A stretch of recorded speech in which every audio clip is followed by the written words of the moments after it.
ಅಲ್ಲ, ಈ ಕತ್ತಲು ಬೆಳಕೆ ಒಂಥರ ಆ, ಆಟ ಇದ್ದಂಗೆ, ಪಗಡೆ ಆಟ ಇದ್ದಂಗೆ. ಹೌದೌದೌದು ಈ ಕತ್ಲಿರ್ಬೋದು, ಬೆಳಕು ಬರಲೇಬೇಕು. ಹೌದೌದೌದು. ಬೆಳಕು ಬಂದಿದ ತಕ್ಷಣ ಜಾಸ್ತಿ ಬೀಗಬಾರ್ದು, ಮತ್ತೆ ಕತ್ಲು ಬರುತ್ತೆ. ಮತ್ತೆ ಕತ್ಲು ಬಂದು ಹುಷಾರಾಗಿರ್ಬೇಕು ಅದಕ್ಕೆ. ಕತ್ತಲು ಬೆಳಕನ್ನ ಬ್ಯಾಲೆನ್ಸ್ ಮಾಡೋದಿದೆಯಲ್ಲ ಒಬ್ಬ ವ್ಯಕ್ತಿಗೆ ಬಹಳ ಇಂಪಾರ್ಟೆಂಟ್. ಹೌದು. ನೀವು ಆ ಥರದೊಂದು ಇದರಲ್ಲಿ ಒಂದಷ್ಟು ಜನಕ್ಕೆ ಟಿಪ್ಸ್ ಕೊಡೋದಾದ್ರೆ, ಅಥವಾ ಏನಾದರೂ ಕಿವಿಗೆ ಯಾವುದು ಹೇಳೋದಾದ್ರೆ, ಯಾವುದು ಲೈಫಲ್ಲಿ ಅಪ್ಸ್ ಆ್ಯಂಡ್ ಡೌನ್ಸ್ ಬಂದಾಗ ಅದನ್ನು ಬ್ಯಾಲೆನ್ಸ್ ಮಾಡೋದು. ಅದು ಪ್ರತಿ ದಿವಸ ಇದ್ದಿದ್ದೆ, ಪ್ರತಿಯೊಬ್ಬರಿಗೂ ಇದ್ದಿದ್ದೆ. ಪ್ರತಿ ಸರಿ ನೀವು ನಿಮ್ಮನ್ನು ಕಾಲು ಇಳಿಯೋಕ್ಕೆ ನೋಡ್ತಾ ಇರ್ತಾರೆ, ಪ್ರತಿ ಕ್ಷಣ ಬಿಡಲ್ಲ ಅವರು.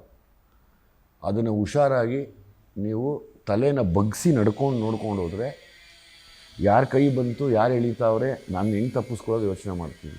ಸ್ವಲ್ಪ ತಲೆ ಎತ್ಬಿಟ್ರೆ ಎಳೆದ್ಬಿಡ್ತಾರೆ. 100% ತುಂಬ ಎಚ್ಚರಿಕೆಯಿಂದ ಇರಬೇಕು. ಹೌದು, ಎಚ್ಚರಿಕೆಯಿಂದ ಮೈಯೆಲ್ಲ ಕಣ್ಣು ಹಾಕ್ಸ್ಕೊಂಡು, ಕಿವಿ ಹಾಕ್ಸ್ಕೊಂಡು, ಹೌದು ಪಂಚೇಂದ್ರಿಯಗಳನ್ನು ನಿಯಂತ್ರಣಗಳಲ್ಲಿ ಇಟ್ಕೊಂಡು. ಹೌದು ಎಲ್ಲ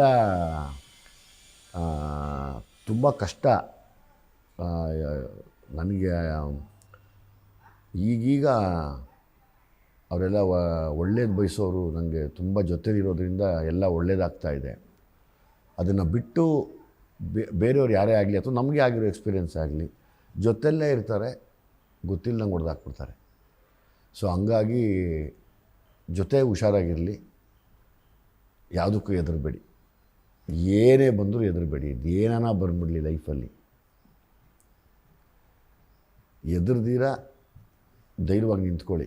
100% ಗೆಲುವಿದೆ. ಎಲ್ಲಿ ಧೈರ್ಯ ಮಾಡ್ತೀವೋ ಅಲ್ಲಿ ಗೆಲುವಿದೆ ಸರ್. ಎಲ್ಲಿ ಧೈರ್ಯ ಮಾಡಲ್ವೋ ಅಲ್ಲಿ ಗೆಲುವಿಲ್ಲ. ಆ ಧೈರ್ಯಕ್ಕೆ ಕೇರ್ ಆಫ್ ಅಡ್ರೆಸ್ಸು ವಿಜಯ್. ಹೌದು, ನಾನೇ. ನಾವು ನೋಡ್ತಾ ಇದ್ದೀವಲ್ಲ, ನಾನು ನಿಮಗೆ ಸ್ಟಾರ್ಟಿಂಗಲ್ಲೇ ಒಂದು ಪ್ರಶ್ನೆ ಕೇಳಿದೆ. ನಾನು ನೋಡಿದಂಥ ದುನಿಯಾ ವಿಜಯ್ ಅವರು ನೀವಲ್ಲ. ಸಿಕ್ಕಾಪಟ್ಟೆ ಕಾಂಟ್ರವರ್ಸಿಗಳು, ಸಿಕ್ಕಾಪಟ್ಟೆ ಕೇಸ್ಗಳು, ಅದನ್ನು ಹೆಂಗೆ ಟ್ಯಾಕಲ್ ಮಾಡಬೇಕು ಗೊತ್ತಿಲ್ಲದೆ ಇರ್ತಕ್ಕಂತಹ ಸಂದಿಗ್ಧ ಪರಿಸ್ಥಿತಿಗಳು, ಅವಮಾನಗಳು, ಅಪಮಾನಗಳು, ಒಂದು ಕಡೆ ಮಾಧ್ಯಮಗಳು, ಮತ್ತೊಂದು ಕಡೆ ಫ್ಯಾನ್ಸು, ಚಿತ್ರರಂಗ, ಒಂದು ಕಡೆ ಸಿನಿಮಾ ಸೋಲುಗಳು, ಇವೆಲ್ಲವನ್ನು ನೋಡ್ಕೊಂಬಂದು ಎಷ್ಟು ಪಕ್ವವಾಗಿ ಮಾಗಿದ್ದೀರಾ ನೀವು ಅಂತಂದರೆ, I am really happy for you. Thank you. ನನಗೆ ತುಂಬ ಒಳ್ಳೆ ಮಾತು ಹೇಳಿದ್ರಿ ನೀವು. ನನಗೆ ತುಂಬ ನನಗೆ ನಿಜವಾಗ್ಲೂ ದೇವ್ರುಗಳಾಗಿ ನಿಂತವ್ರೇ ನನ್ನ ಅಭಿಮಾನಿಗಳು. ನನ್ನ ಜೊತೆಯಲ್ಲಿ ಅವರು ರಕ್ತ ಹಂಚ್ಕೊಂಡು ಹುಟ್ಟಿಲ್ಲ, ನನ್ನ ಜೊತೆಯಲ್ಲಿ ಅವರು ಊಟ ಮಾಡಲಿಲ್ಲ, ನನ್ನ ಜೊತೆಯಲ್ಲಿ ಅವ್ರು ಬೆಳೀಲಿಲ್ಲ. ಎಲ್ಲೋ ಇದ್ಕೊಂಡು ನನಗೆ ಒಳ್ಳೇದು ಬಯಸಿ ಥಿಯೇಟ್ರಿಗೆ ಬಂದು ನನಗೆ ಆಶೀರ್ವಾದ ಮಾಡಿ ನನ್ನನ್ನು ಇವತ್ತು ಈ ಮಟ್ಟಕ್ಕೆ ಬೆಳೆಸಿ ತಿರ್ಗಾ ಕುಣಿಸಿದ್ದಾರೆ. ಸೊ ಹಂಗಾಗಿ ನಿಜವಾಗ್ಲೂ ಅಣ್ಣವ್ರು ಹೇಳಿದ ಮಾತು ನಿಜ. ಯಾವತ್ತಿದ್ರೂ ಅಭಿಮಾನಿಗಳು ದೇವರು. ನಿಜವಾಗ್ಲೂ ನನಗೆ ನನ್ನ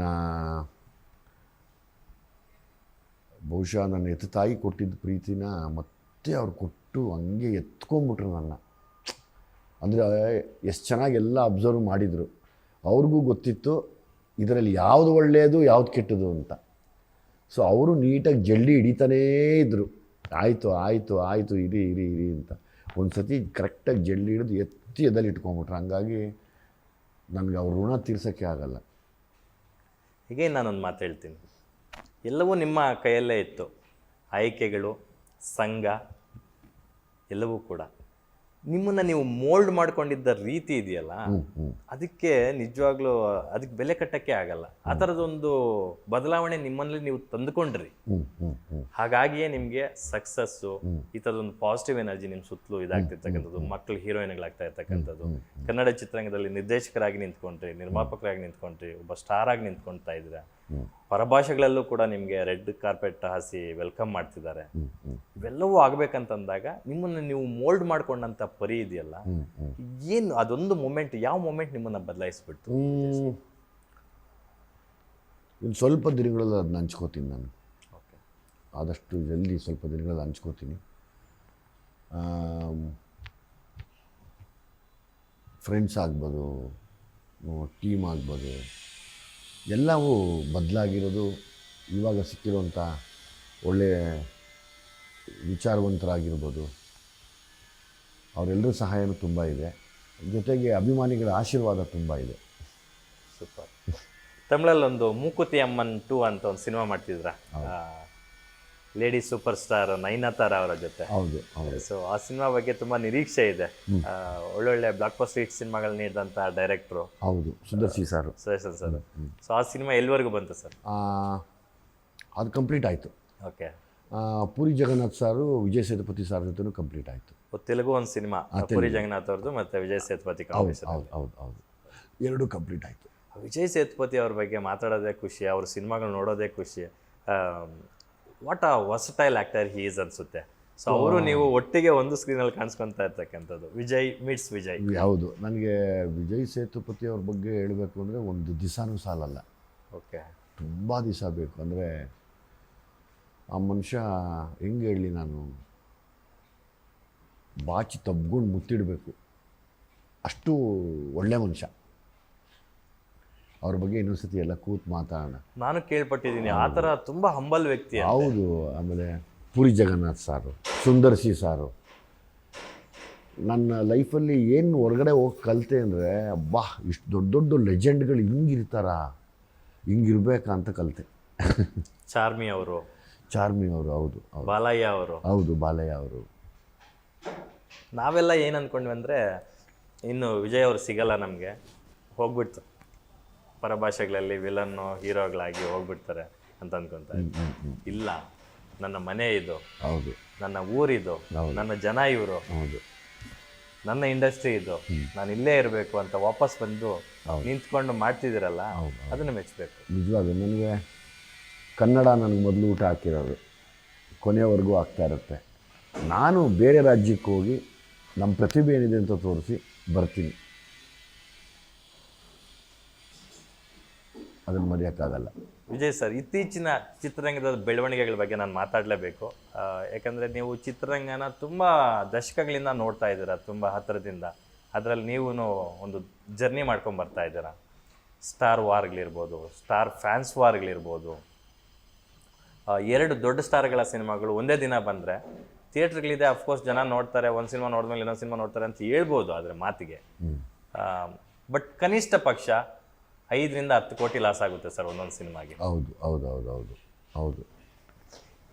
ಅವು ಇರ್ಬೋದು, ಬರಹಗಾರರ ಕೊರತೆ ಇರ್ಬೋದು, ನಶಿಸಿ ಹೋಗ್ತಾ ಇರ್ತಕ್ಕಂಥ ಸಿಂಗಲ್ ಸ್ಕ್ರೀನ್ ಥಿಯೇಟ್ರ್ಗಳಿರ್ಬೋದು, ಹೌದು, ಟಿಕೆಟ್ ಪ್ರೈಸ್ ಜಾಸ್ತಿ ಅಂತ ಜನ ಮಲ್ಟಿಪ್ಲೆಕ್ಸ್ಗೆ ಬರದೇ ಇರ್ತಕ್ಕಂಥ ದಿನಗಳು, ಕೊರೋನಾದಿಂದ ಭೂಮ್ ಅಂತ ನಾಯಿ ಕೊಡೆಗಳ ಥರ ಇದ್ದಂತಹ OTTಗಳಿರ್ಬೋದು, ಹೌದು, ಕನ್ನಡ ಸಿನಿಮಾಗಳಿಗೆ OTTಗಳಲ್ಲಿ ಬೆಲೆ ಇಲ್ಲ ಅಂತ ಒಂದು ಸಾರ್ ಬಿಟ್ಟಿದ್ದಾರೆ ಇತ್ತೀಚೆಗೆ. ಹೌದು ಹೌದು ಹೌದು. ಆ ಥರದ ವಿಚಾರಗಳಿರ್ಬೋದು, ಇವೆಲ್ಲವುಗಳ ಬಗ್ಗೆ ಏನು ಹೇಳ್ತೀರಾ ಸರ್? ಒಂದು ಸುಮಾರು ಪ್ರಶ್ನೆ ಕೇಳಿದ್ರಿ ನೀವೀಗ. ನಿಮ್ಗೆ ಅನಿಸಿದೆ ಇಲ್ಲಿ ಕೆಲವು ಪ್ರೊಡ್ಯೂಸರ್ಗಳಿಗೆ ಬರಹಗಾರರು ಯಾರು ಅಂದರೆ ಗೊತ್ತಿಲ್ಲ. ಅವ್ರು ಅಂದ್ಕೊಂಡಿರೋದು ಡೈಲಾಗ್ ಬರೆಯೋರೇ ಬರಹಗಾರರು ಅಂದ್ಕೊಂಡಿದ್ದಾರೆ. ಡೈಲಾಗ್ ಬರೆಯೋರು ಅವ್ರು ಬೇರೆ, ಅವರೇ ಸೂಪರ್ ಸ್ಪೆಷಲಿಸ್ಟಾಗಿ ಅವರೇನೋ ಬರೀತಾರೆ. ಬರಹಗಾರರು ಬೇರೆ, ಕತೆ ಬರೆಯೋರು ಬೇರೆ. ನೋಡಿ, ಹಿಂಗೆ ಮೊನ್ನೆ ಚರ್ಚೆ ಮಾಡ್ತಾಯಿದ್ವಿ ನಾನು, ನಮ್ಮ ಅಸೋಸಿಯೇಟು ಟೀಮ್ ಎಲ್ಲನೂ. ಓಕೆ.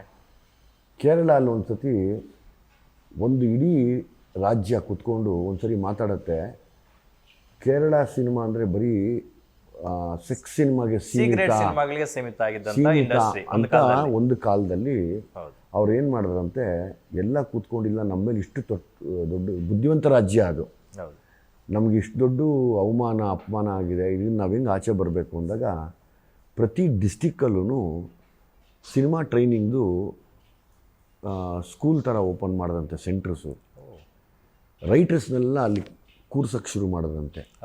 ಇವತ್ತು ನೋಡಿ, ನಾವು 100 ಕೋಟಿ ಸಿನಿಮಾ ಹಾಕಿ ಯಾರೋ ಸಿನಿಮಾ ಮಾಡ್ತಾರೆ ಅಂದ್ರೂ ಅವರೊಂದು 15-20 ಕೋಟಿ ಹಾಕಿ ನಂಬರ್ 1 ಸ್ಥಾನದಲ್ಲಿದ್ದಾರೆ. ಬಿಕಾಸ್ ಆಫ್ ಬರವಣಿಗೆ.